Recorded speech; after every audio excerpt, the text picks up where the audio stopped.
I'm Georgeann McGarry. I'm an LPC, a licensed professional counselor. I've been working with Baby's Breath for a very short time. I don't know, has it been a year? I don't know where Karen is, she stepped out.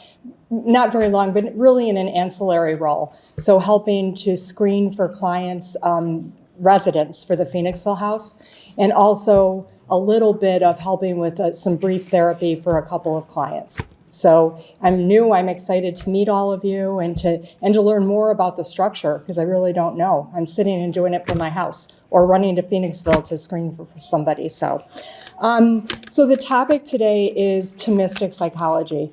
And don't let the chart freak you out. It's very busy and very complex because it's Thomas Aquinas. So what did I expect?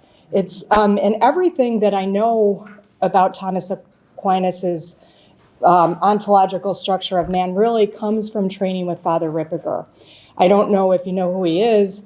If you don't, I'm surprised, just because he's everywhere on the internet. He's there on a lot on YouTube. He's a world-renowned exorcist, and he is also an Aquinas scholar. What's his name again? Thomas Aquinas. Oh, Father Ripperger. Father Chad Ripperger.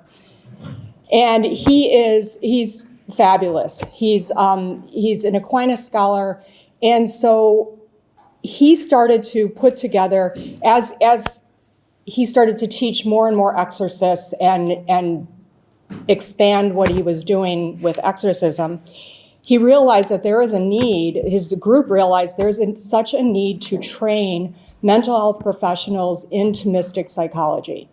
And he knew they need this, and so they started doing this, which is how I got involved. I started going to the trainings 3 years ago. So practically everything in the presentation is from Father Ripperger from the trainings. Let me just get this here. How do you spell his name? R-I-P-P, actually, it's on my book. It's on the bottom of your chart. Oh, yeah, there, it's at the bottom of the chart, and you'll probably see it on my, Okay, thank you. yeah. He's, you have to, the only thing is, if you look him up on YouTube, he has so many interviews on YouTube and talks. In fact, Tucker Carlson just interviewed him. But you have to be careful because there are a lot of AI fakes.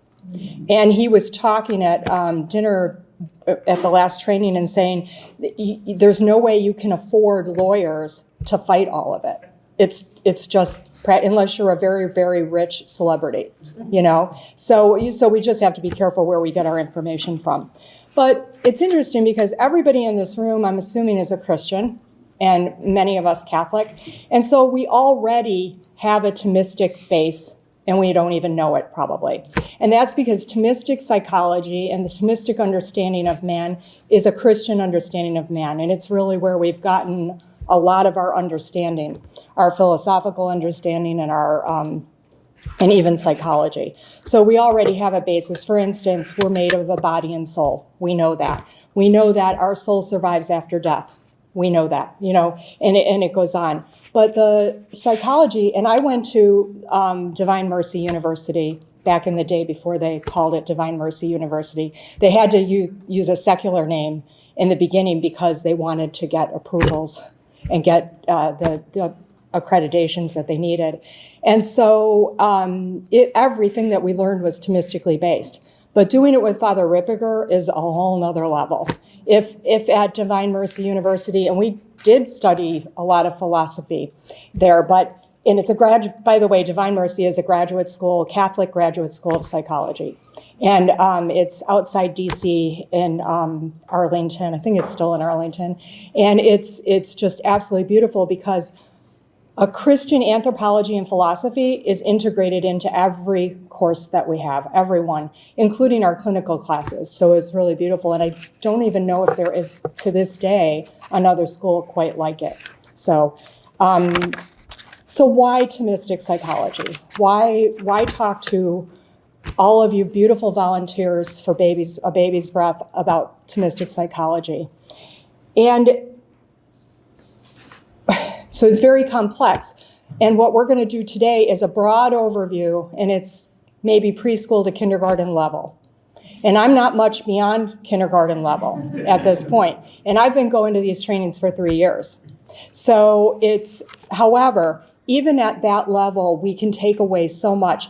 And Father Ripperger goes a lot further in depth. And the reason that they started this is in order to support the church and priests. So that when they have someone that comes to them and says, I think I have something demonic going on, or I think I might need an exorcist, or I think whatever it is, priests are, number one, extremely busy, as we all know, but they're also not necessarily trained in psychology. So the role of the psychologist or the therapist in this case is to help evaluate what part of this is psychological, what's going on here, and also to support with therapy through the process, whatever the process is. So when I first went to the training, we all sat there. There were about 50 of us, all mental health professionals. We're sitting there and we're enthralled. But they were hitting us. It was nonstop, day and night. We were, besides having Mass every day, which was so beautiful, we were just hit with so much information. And it's interesting because we loved it and we were excited. And later, talking to my colleagues that I met from all over the U.S. and even outside the U.S., afterwards, we all went home and we're like, oh, I have to tell you about this. I have to tell my family. I have to tell my colleagues. And I really want to integrate this even more fully into my practice. And I couldn't do it. I'm like, I got to tell you about it. And then I sat down and I'm looking at the information. I'm like, oh boy, just because it's so large and so complex. And so the next year, am I going to go to the training? It's expensive. It's in the middle of nowhere in Mississippi. It's quite an adventure to get there. There are no CEUs for my licensure that I need. And so, but I kept feeling this draw to go. And yes, do I want to learn more about Thomistic psychology? Yes, I do. I love to learn. But I'm already Thomistically based. But I kept feeling this pull. And I said to Kristen, who's a psychiatrist that works with them, I said, you know what, Kristen? I think the reason I really, really want to go is for my own sanctity. And I think all of us felt that way. And that's really the thing. The Thomistic view and through the Thomistic lens is really like a magnifying glass into the human person, into, first of all, our own psyche so that we can grow and become more Christ-like. And it really, those of us of a certain age that need a magnifying glass to read if we don't have our readers with us, when you look through that, it's like, oh, that's what it says. Now I can read it, right? And it just becomes so clear, but not only what's happening within us, but also it is really a direct route to heaven. If we incorporate Thomas Aquinas' understanding of our psyche and our psychology and the philosophy of man, you know what? It leads us right to God. And I know as a therapist, if I'm not constantly praying and constantly working on my own sanctity, I'm not a good therapist. I heard a priest once say he probably was an exorcist, I don't remember, on a podcast, and he said you have to guard your mornings for prayer, right? Because if I don't do that and I don't spend that time in prayer, then I'm just a social worker for the rest of the day, And so I feel that way because I'm a Catholic therapist openly, and my entire practice are Christians and Catholics. Catholics are Christians. But anyway, so I just want to briefly talk about the difference between secular psychology and Christian psychology, Thomistic psychology. So the APA, which is the American Psychological Association's definition of mental health is a bit vague. It's a sort of a description. So emotional well-being sounds good. I think we all have a feeling what that might be. And good behavioral adjustment, this is the one that kills me. So good behavioral adjustment. When we're in front of Planned Parenthood praying, and any of you that have done this, you know what it's like to be screamed at from cars. And those people do not think we are behaving appropriately or well. And we know that people are getting thrown in jail for doing so.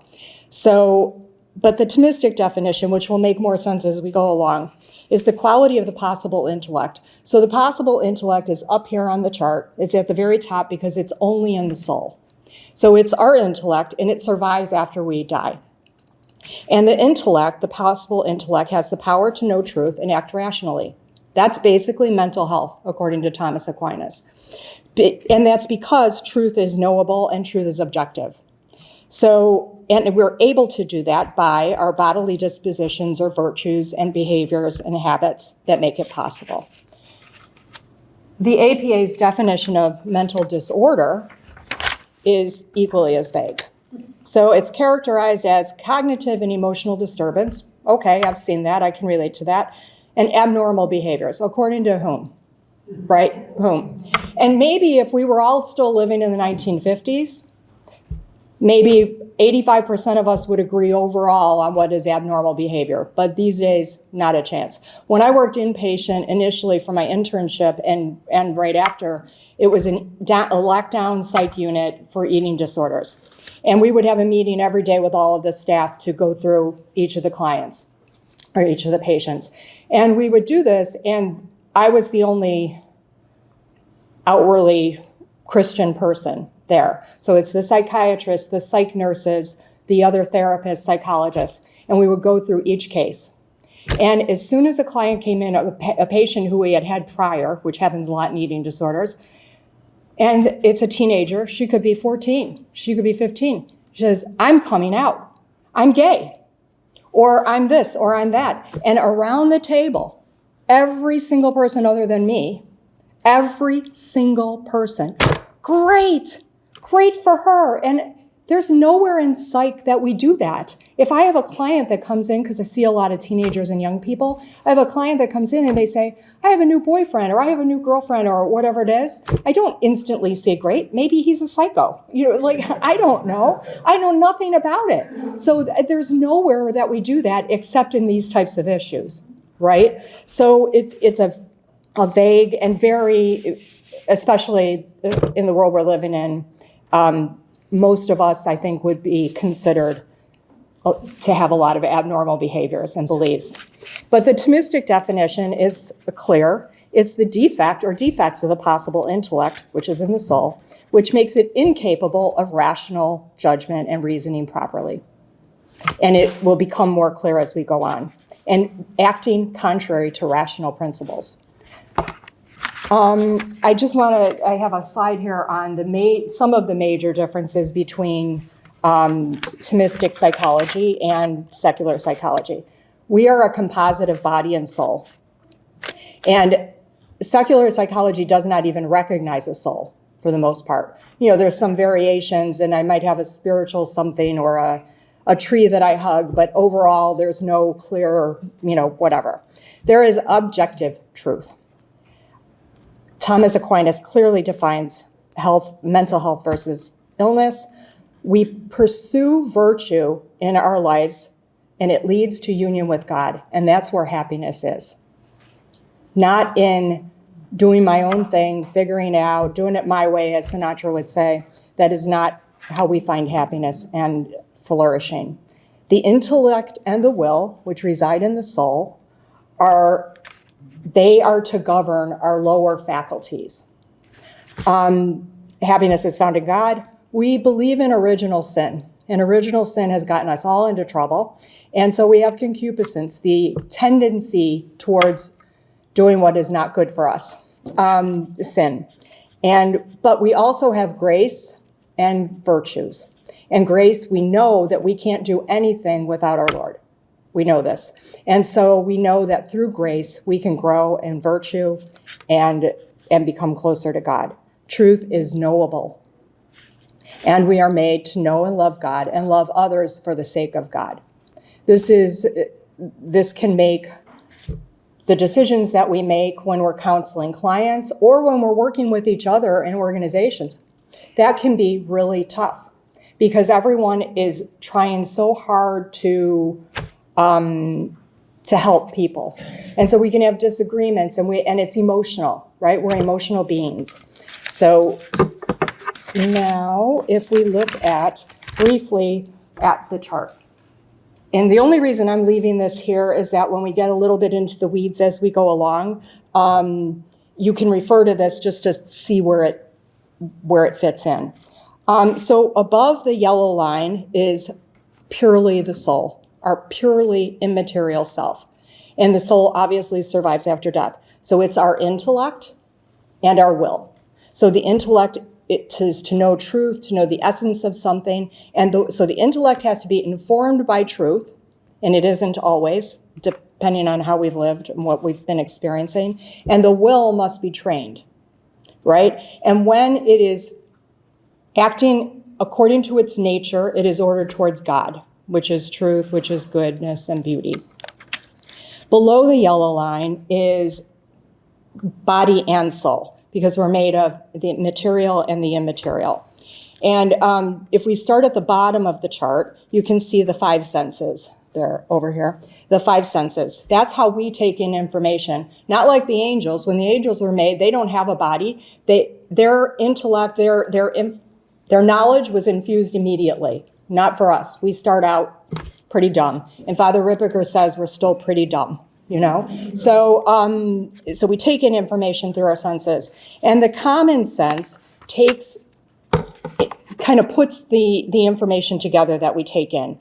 And it places that information into our imaginations and memories. We don't have to worry too much about the difference between the imagination and the memory for today, but our memory is our memories. And the imagination is where we keep, it's not where we're fantasizing about better weather and where we're going to go on vacation. It's more about where we hold the images, the sense images of what we've experienced. And that stays with us long after we've had the experience. And then there's the cogitative power, which is just under the imagination on the right. The cogitative power is a sort of a cognitive power, but it's not very smart. It doesn't do a lot of reasoning, right? It's sort of just takes in information, and it has, well, we'll get into that in a second. And then at the bottom, on the right, because there are lower faculties, are our appetites, concupiscible and irascible. These are the things that we love, that we're drawn towards. I have dark chocolate in my house at all times, and I don't think there's a day that goes by that I don't eat it. And then there are things that I don't like at all, right? Those are our appetites. And then our emotions. Our emotions are key. A lot of people that have heard a little bit about Aquinas tend to believe that Aquinas is anti-emotion, but it's not true. They're important. They're important, and they inform us. Have you ever felt an emotion, especially fear? You might feel fear, but you don't even know why at first. Sometimes an emotion comes up before we're even aware of what's going on. So they're clues to what's going on inside us. And so just to review, the possible intellect, which is in the soul, has the power to know truth and act rationally. And it apprehends, which means it just takes in information and it can grab the essence of a thing. It judges. It makes judgments and composes and divides, means puts things together that fit together and separates other things. And it reasons. We have the ability to reason, to think rationally. The will is how we act it out. It says it's the rational appetite after intellectual cognition. The cogitative power has three jobs. Composes and divides. So if we take it down to when you're a child, and I have a lot of little grandchildren, and they're learning about different animals, and they start to learn what a dog is, what a cat is, what a pig is, or whatever. And it's amazing how quickly the cogitative power takes the information in, and and it can be a dog. It's interesting how we learn what a dog is very early, right? But then, like, one of my sons has dogs that look like bears. But somehow those kids know that that's a dog, or they have a little fluff dog, or they have, whatever. We sort of grab the nature of dogness, and they know it's a dog, and they know for the rest of their lives, right? But it will divide things that aren't there. So when the kid sees a cat, they don't say, "Oh, that's a dog," right? So it makes judgments, but these judgments are this happens very quickly. Is this good for me or bad for me? And if the cogitative power is not acting in accordance with the intellect and the will, we can take something that we think is a good, but it's an apparent good, not an actual good. And we think it's good for us, and it's not. So it makes mistakes. And it can be very habitual. So sometimes when we have to correct something because we're off, we have to go to our cogitative power and sort of retrain it. And it sends information to the agent intellect, we won't even deal with that today, and the possible intellect. So it sends the information to the intellect. Now, today I think it's good to talk about our emotions and our passions. So for Thomas Aquinas, there are two types of emotions. Antecedent, the ones that come up on a dime. So you're driving in your car, and somebody cuts you off and nearly kills you. And immediately, rage, right? It comes up on a dime, and it can feel uncontrollable. Well, it's just the way I am. It's just the way I act, right? And then there are consequent emotions. These emotions are appropriate to the situation, and they happen after intellection and volition. So our Lord and our Blessed Mother did not have antecedent emotions. They only had consequent emotions. And the reason for that is that their intellect and their wills were completely ordered towards God, 100%. And so Father Ripperger points out that the goal in the spiritual life is to have no more antecedent emotions. And when I heard him say that, I'm like, you're killing me here. No, like, I'm in trouble. I have antecedent emotions every day, multiple times a day, I'm sure. And so, but when we think about it, it's true, and we all have experienced at some time early in our lives, something would rev us up, make us upset or angry or whatever, and now it's like, oh, that doesn't do, something else might do that, but that particular thing just doesn't do it anymore because I've matured, right? I'm able to see it in another way. And does that make sense? So the consequent emotions are the appropriate ones. So we think of our Lord in the garden. He had strong emotions, but his will and his intellect were so ordered towards God that his emotions were consequent. They were appropriate to what was happening, right? And then so I just want to look briefly at what a wound is, a psychological wound, although it's true of a physical wound as well. It's harm to something good. Something evil, meaning a privation of the good, has occurred, and it normally causes pain. It requires healing, and very often, healing is a process. It takes some time. And medicine can aid it. We know this with physical wounds, but medicine, actually pharmaceutical medicines, can help because there are times where someone's emotional life and their psyche is so dysregulated and upset that there are psych meds that can help, antidepressants, SSRIs as an example, for a time, right? I don't think they're normally ideal, but sometimes we need those. Somebody who has true bipolar may need to be on meds, maybe the rest of their lives. It depends. But medicine can help. But we, as Thomistic people, as Christian people, we also know that we have godly medicine. We have grace. And I'm sure every one of you, because you're here for a baby's breath, you have experienced grace in your life that has healed you from some wound that's happened. And we all get wounded. And then how do wounds heal, psychological wounds? How do they heal? And this is sort of a broad overview of it, but by reordering the faculties. If I'm at home drinking every night and I'm getting drunk, my lower faculties, my passions, and especially my appetites are out of order. And it's completely ignoring the intellect. And my will is not very well trained. And so I have to reorder it, right? And get it in line. Purifying the memory. When we purify our memories and our imaginations, when we do that, it's really a different focus, right? And really, at the end of the day, the best focus is what God's focus would be. And we'll talk a little bit more about that. The grace of forgetfulness. We've all had wounds that are not maybe so deep and so severe that over time, it's like, oh yeah, I forgot that even happened. It's just not that big of a deal. I was able to let it go. We also believe in redemptive suffering. We can train ourselves and start with intent, and by an act of our will, we can decide I'm not going to perseverate on this way that this person hurt me. We can decide to do that, and it can be part of the journey of healing, right? Because when we go over and over it in our minds, our imaginations and our memories and the cogitative power is really a big focus of our mental health. And the longer that we perseverate on something, usually the worse it gets, and our memories become clouded and distorted. Forgiveness we'll talk about in a little bit. And detachment. Detachment is another way to heal. We need to learn to be detached from ourselves, from our appetites and the things that we think we need, that of course we don't need.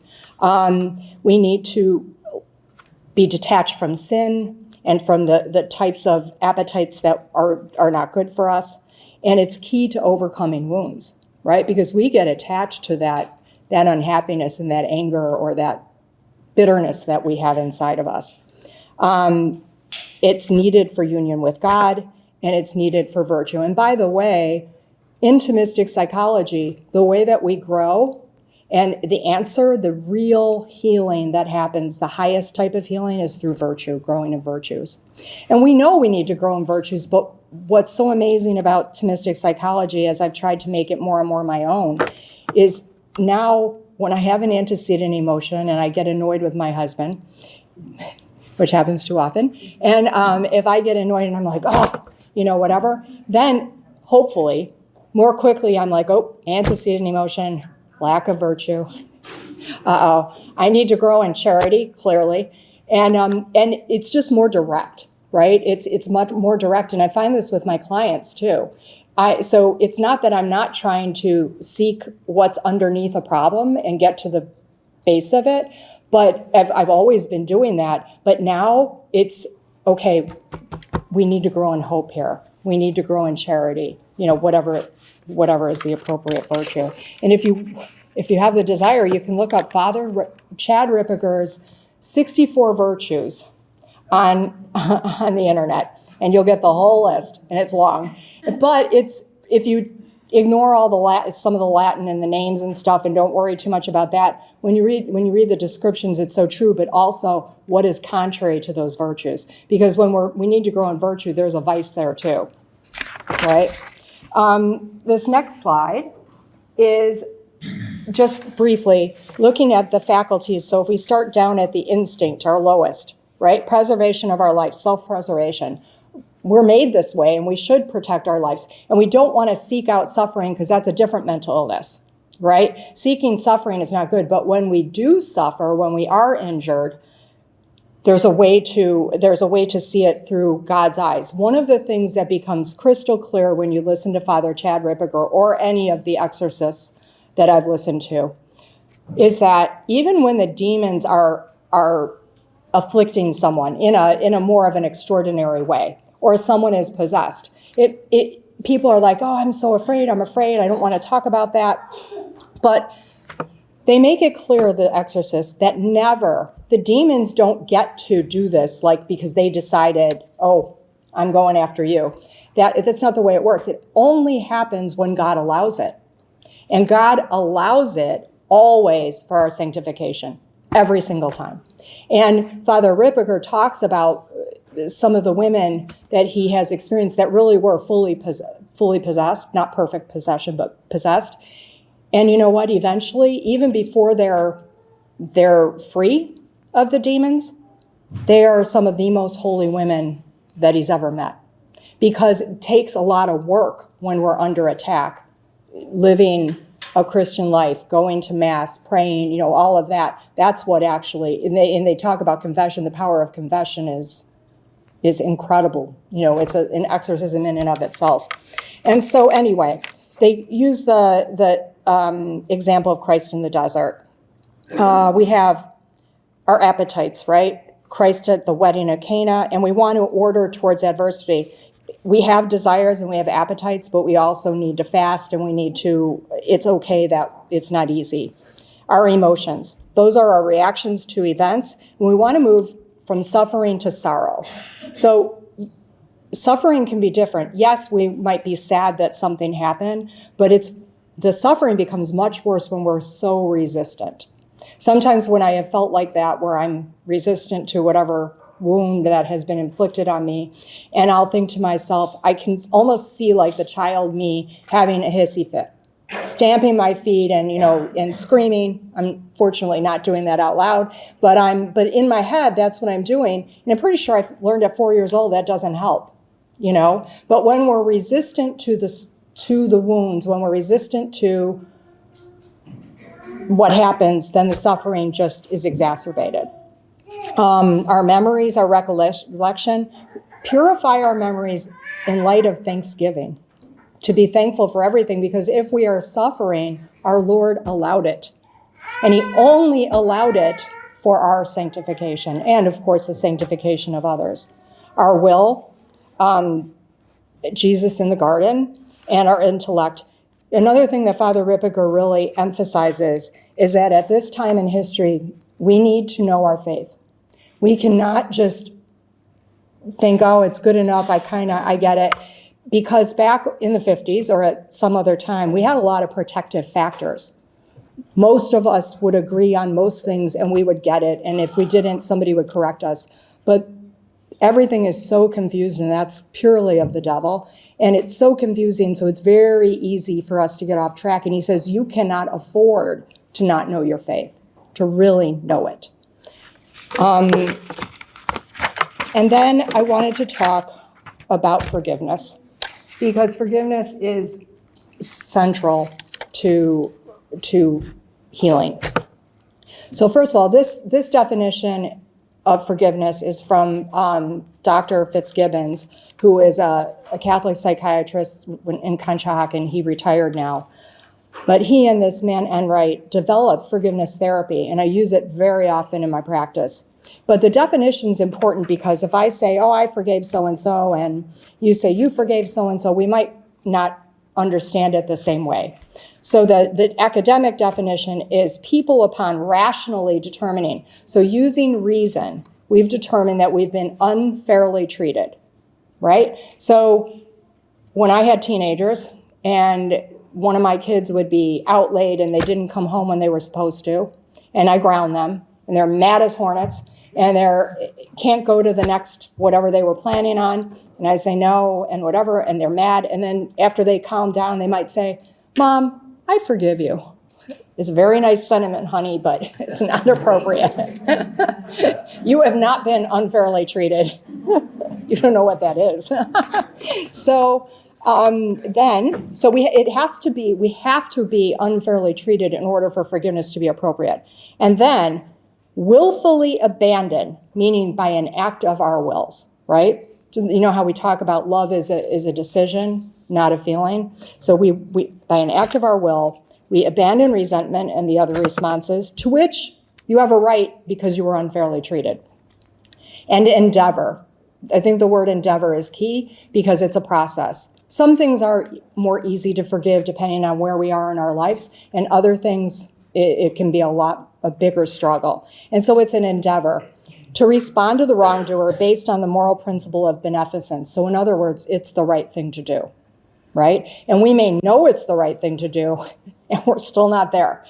So, and it may include compassion, unconditional worth, and it may include reconciliation, but not always. And sometimes reconciliation would be dangerous.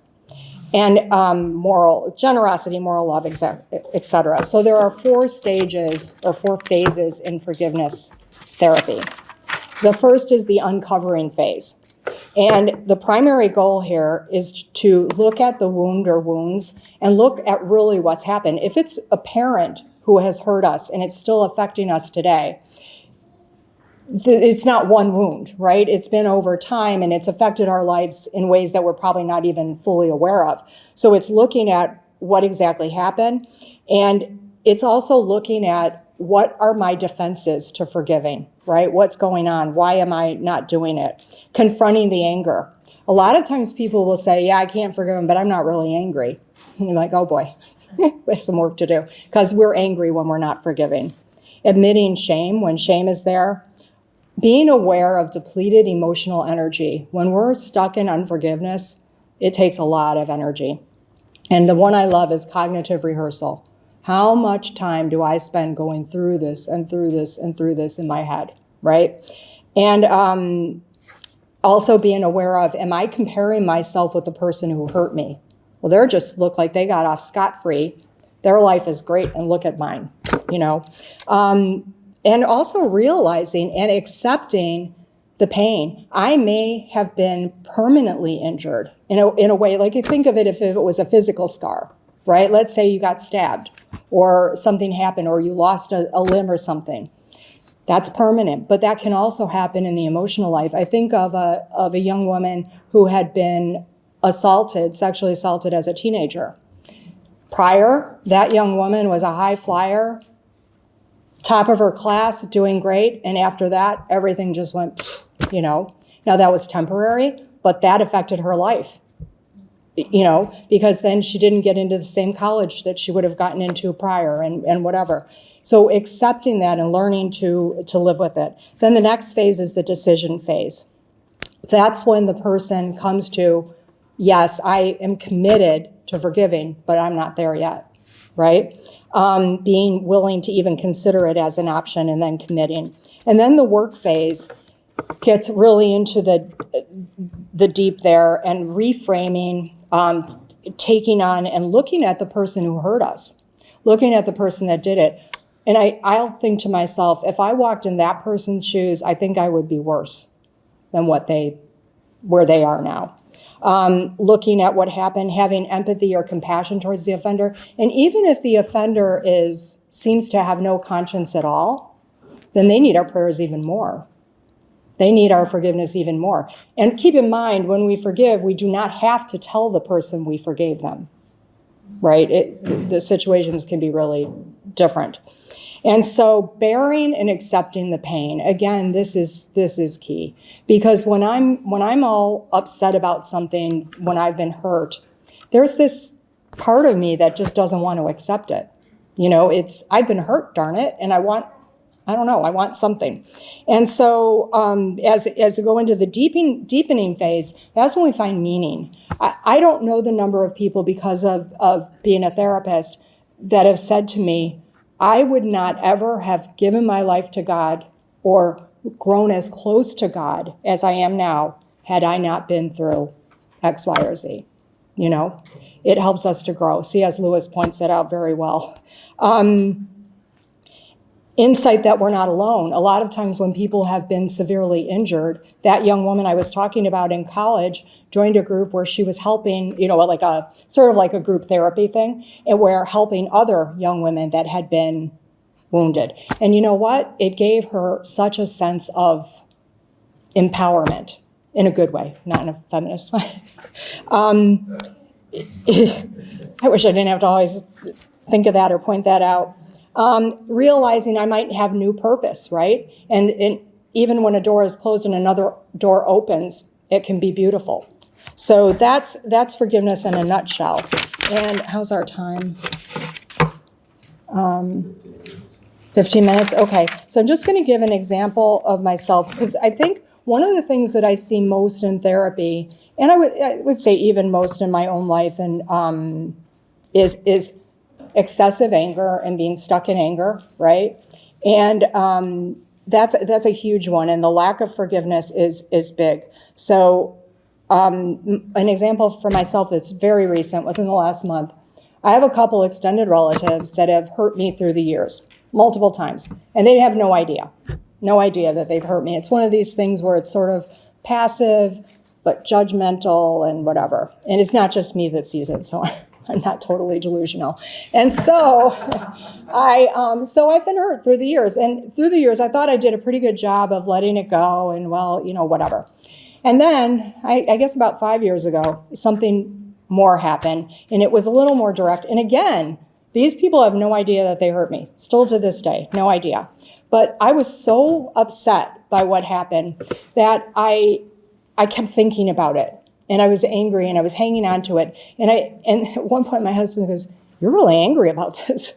And I'm like, "I know." And I wasn't giving it up. So I was preparing for confession before Easter, a few weeks before Easter. And I realized I'm hanging on to this. I'm hanging on. So I go and I confess it. But I really still had anger. And so now I'm driving, and I'm thinking about the Thomistic definition of anger, which is a desire to injure for the sake of vengeance. Now, I've heard that back 3 years ago when I started these trainings, and I'm like, I don't think I agree with that in my mind. I didn't say it. But I'm thinking, well, when I'm angry, I don't think I want to injure somebody. I wouldn't think, yes, I want to injure you. And I want vengeance? I don't know. So I was kind of struggling with it a little bit. So as I'm driving in my car and I'm thinking, shoot, all right, I'm still hanging on to this. What's my problem? And I'm thinking, do I want vengeance? Do I want some sort of retribution or whatever? And then I realized, oh my gosh, I do.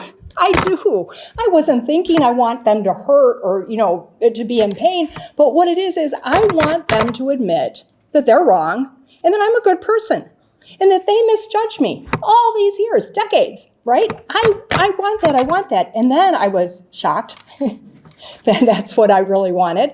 And then it occurs to me, oh my gosh, this is when our Lord hits me over the head with a 2x4, which he often has to do.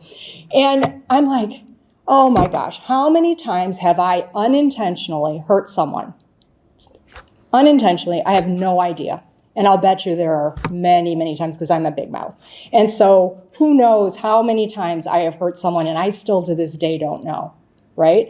And I need forgiveness from them. And and then I was able to let it go. It's at least I think to this day it feels pretty good that I was able to let it go because I know that this was not intentional, and I think there are other factors that go into it. So it's an example though of where in my imagination where I'm holding the images of what happened and I'm going through, and whenever I would think about it, something would bring it up, or we're going to have another family event or something, and it had this little prick. And so it was still there, and although I don't think I was perseverating on it all the time, but certainly when it came up, I was. My cogitative power was stuck. I was stuck that as soon as I'm thinking about that, it's like bad, harmful, whatever. And I was stuck in it. And once I saw it, more from our Lord's eyes and more from, how many times do you think you've hurt someone? I really don't want to know. So that helped me to make it clear. So I think I have some other examples, but I was thinking it might be better to open it up for questions or comments or whatever. And so I hope this makes sense for this group because it's really, for me, what drove me to that training the second year and probably even the third year. Yeah, I'm getting it more and I'm understanding it more, again, maybe first grade level, but it's the change in me that happens, right? And then also seeing if I can be more Christ-like. The more Christ-like that I can become, then the more I can affect and love other people, right? And with my clients or with the younger women that you work with, obviously they're in a state of chaos. They may not even know God, but you know where you would like them to be. You know the goal, So thank you. And then opening it up for questions or comments. Yeah. Thank you.